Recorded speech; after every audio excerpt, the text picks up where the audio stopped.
नमस्कार, आप देख रहे हैं फास्ट न्यूज इंडिया। हमारे साथ जुड़े रहने के लिए हमारे यूट्यूब चैनल को सब्सक्राइब करें और फेसबुक पेज को फॉलो करें। आज गुरु साहब के दरबार में पंजाब की खुशहाली के लिए, देश की खुशहाली के लिए अरदास करने आया हूँ, प्रार्थना करने आया हूँ। आज जिस हालत में ये मुल्क है, प्रधानमंत्री नरेंद्र मोदी जी के नेतृत्व में, वो बहुत दुखदाई परिस्थितियां हैं। देश के एक हिस्से में, मणिपुर में, जिस तरह से हिंसा चल रही है, कई लोगों की जान जा चुकी है, बहुत सारे लोगों के घर जलाए जा चुके हैं। तो आज प्रार्थना करूंगा गुरु साहब से कि हमारे देश में अमन, चैन, शांति रहे। हिंदुस्तान एक गुलदस्ता है जहाँ पे अलग अलग रंगों के फूल रहते हैं। हिंदू हो, मुस्लिम हो, सिख हो, ईसाई हो, हमारा आपसी भाईचारा कायम रहे, अमन और शांति कायम रहे, ये मुल्क तरक्की करे। और जिस तरह से हमारी सरकार भगवंत मान जी की आम आदमी पार्टी की, और दिल्ली में केजरीवाल जी की, पंजाब में मान साहब की, ये दोनों सरकारें जिस तरह से काम कर रही हैं, ये दोनों सरकारें जनता की भलाई के लिए लगातार काम करती रहें, ऐसी मैं प्रार्थना करूंगा, अरदास करूंगा। गुरु साहब के दरबार में मत्था टेकने के लिए आया हूँ। इसीलिए सर, सुनील जाखड़ जो प्रधान बने, वो बोला गठजोड़ करेंगे, गठजोड़ हो सकता है कांग्रेस से, आप कैसे देखेंगे? देखिए, किसी भी प्रकार का गठजोड़ हो, अब इसका कोई असर पंजाब पे पड़ने वाला नहीं है। 40 साल से जो नहरें सूखी हुई थी, भगवंत मान जी की सरकार ने उन नहरों में पानी पहुंचाने का काम किया, किसानों के चेहरे पे खुशहाली देने का काम किया। 27,000 सरकारी नौकरियां देने का काम मान साहब की सरकार ने किया। आज पंजाब के अंदर मोहल्ला क्लिनिक का काम शुरू हो गया। 300 यूनिट बिजली फ्री दी जाती है। 80 से 90% लोगों के घर का बिजली का बिल जीरो आ रहा है। तो ये सारे अच्छे काम पंजाब की भगवंत मान जी की सरकार कर रही है। और इसी का कारण है कि अभी जालंधर के उपचुनाव में आपने देखा होगा कि जनता ने जो सीट कांग्रेस 50 सालों से नहीं हारी थी, वो सीट भी आम आदमी पार्टी को जिताने का काम किया। वहाँ भी झाड़ू चली। और मुझे लगता है कि कितने भी गठबंधन और कितने भी ठगबंधन ये पार्टियां आपस में कर लें, इसका कोई भी असर नहीं पड़ने वाला है। आम आदमी पार्टी का जनाधार लगातार पंजाब में बढ़ रहा है। गुरबाणी प्रसाद को लेकर काफी विवाद हो रहा है। गुरबाणी प्रसाद को लेकर आप इस चीज को कैसे देखेंगे? देखिए, उस पर मैं टिप्पणी करने वाला कोई नहीं हूँ। इस पे हमारी सरकार ने जो स्टैंड लिया है, उस पर वही बात करेंगे। आम आदमी पार्टी भी तो गठजोड़ करने को कर रही है, हर जगह कर रही है, वो हर पार्टी के साथ। एक काला अध्यादेश दिल्ली को लेकर आया, जिसमें दिल्ली के 2 करोड़ लोगों का अधिकार छीना जा रहा है। उसके लिए हमने सभी पार्टियों का समर्थन मांगा और पिछले दिनों सभी पार्टियों से मुलाकात की है।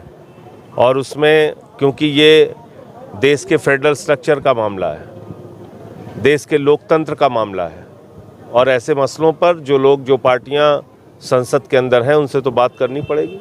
मोदी जी के बारे में क्या कहना चाहेंगे जी, आपने बयान किया था, उसके बारे में क्या कहना चाहेंगे? देखिए, नरेंद्र मोदी जी का एक वॉशिंग पाउडर आया है। आप हत्या करिए, लूट करिए, डकैती करिए, भ्रष्टाचार करिए, सारे पाप आपके धुलने का काम मोदी वॉशिंग पाउडर करता है। आपने देखा होगा 2014 से लेकर अब तक 8 सरकारें पूरे देश के अंदर तोड़ के, जोड़ के, ईडी से, सीबीआई से धमका के बनाने का काम मोदी जी ने किया है। महाराष्ट्र के जिन मंत्रियों के बारे में 4 दिन पहले मोदी जी ने कहा कि भाई इन लोगों ने 70,000 करोड़ का घोटाला किया है, उसी अजीत पवार को, उसी हसन मुशर्रफ को, उसी छगन भुजबल को आपने मंत्री बना दिया, उप मुख्यमंत्री बना दिया। तो इसका मतलब नैतिकता नहीं है, ईमानदारी नहीं है, मोदी जी के बात में कोई सच्चाई नहीं है।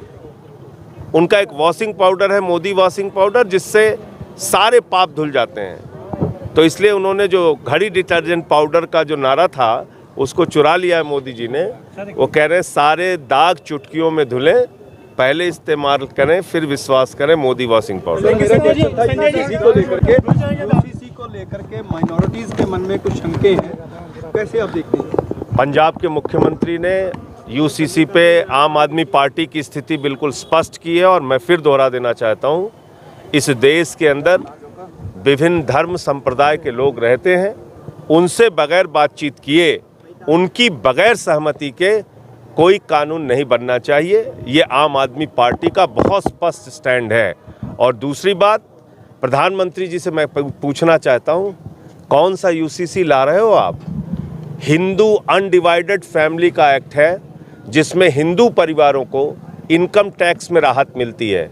वो राहत सिख परिवारों को, मुस्लिम परिवारों को, ईसाई परिवारों को नहीं मिलती। तो अगर आप ऐसा यूसीसी ला रहे हो तो हिंदू परिवारों का भी नुकसान कर रहे हो।